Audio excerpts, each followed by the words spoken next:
বন্যা ও কারফিউ এর কারণে বিপর্যস্ত সুনামগঞ্জের পর্যটন খাত। বিস্তারিত জানাচ্ছেন সহকর্মী মেহেদী হোসেন। সুনামগঞ্জ একটি হাওর বৃষ্টিত এলাকা। এখানে অপার সৌন্দর্য বিরাজ করে। হাওর নদী এবং পাহাড় মিলে একাকার হয়ে আছে এবং এখানের যে স্পটগুলো আছে বিশেষ করে টাঙ্গুয়ার হাওর, শহীদ সিরাজ লেক, নীলাদ্রি লেক, বারিকের টিলা, জাদুকাটা সহ বেশ কয়েকটি পর্যটন স্পট আছে যেখানে দেশ বিদেশ থেকে বিভিন্ন ধরনের পর্যটকরা ঘুরতে আসেন এবং এইখানের যে সময়টি আছে সেই সময়টি হচ্ছে এই 4 মাস, অর্থাৎ জুন থেকে সেপ্টেম্বর পর্যন্ত যেই সময় বর্ষার, সেই সময়টাতে কিন্তু পর্যটকরা আসেন এবং এই সময়টাতে আসলে এখানের যে হাউসবোট মালিকরা তারা আসলে মূলত পর্যটককে ঘিরেই আসলে এখানে ব্যবসা করেন।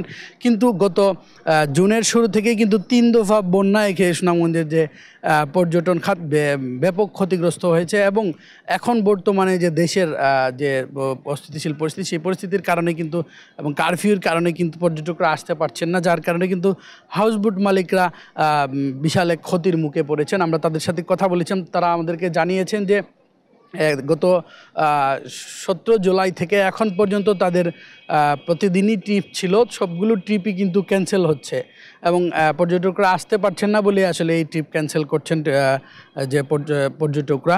তো সেই কারণে কিন্তু তাদের যে তাদের যে শ্রমিকরা আছে এবং তাদের যে সংশ্লিষ্টরা আছে এই হাউসবোট কেন্দ্রিক, তারা কিন্তু ক্ষতির মুখে পড়ছেন এবং আমরা শ্রমিকদের সাথেও কথা বলেছি। তারা বলছেন যে এই হাওরে যখন পর্যটকদের নিয়ে যান, সেই পর্যটকদের কাছ থেকে কিন্তু তারা বিভিন্ন ধরনের সুযোগ সুবিধা, টিপস পেয়ে থাকেন এবং এই ট্রিপ কেন্দ্রিক কিন্তু তাদের বেতন প্রত্যেক দিন বেতন দেওয়া হয় এবং ট্রিপ না হলে কিন্তু তারা বেতন পান। এই 4 মাস রুজি করে কিন্তু পুরো বছর তারা জীবিকা নির্বাহ করে এবং এই 4 মাসে কিন্তু 2 মাস চলে গেল, তারা কোনো ধরনের ট্রিপ মারতে পারেনি, যার কারণে তারা ব্যাপক ক্ষতির মুখে আছেন এবং তারা ভাবছেন যে আগামী সময়টুকু আসলে কিভাবে যাবে, তারা চিন্তায় আছেন এবং তারা বলছেন যাতে দ্রুত এই পরিস্থিতি স্বাভাবিক হয়। তো এই ছিল আমার কাছে সুনামগঞ্জ থেকে সর্বশেষ তথ্য।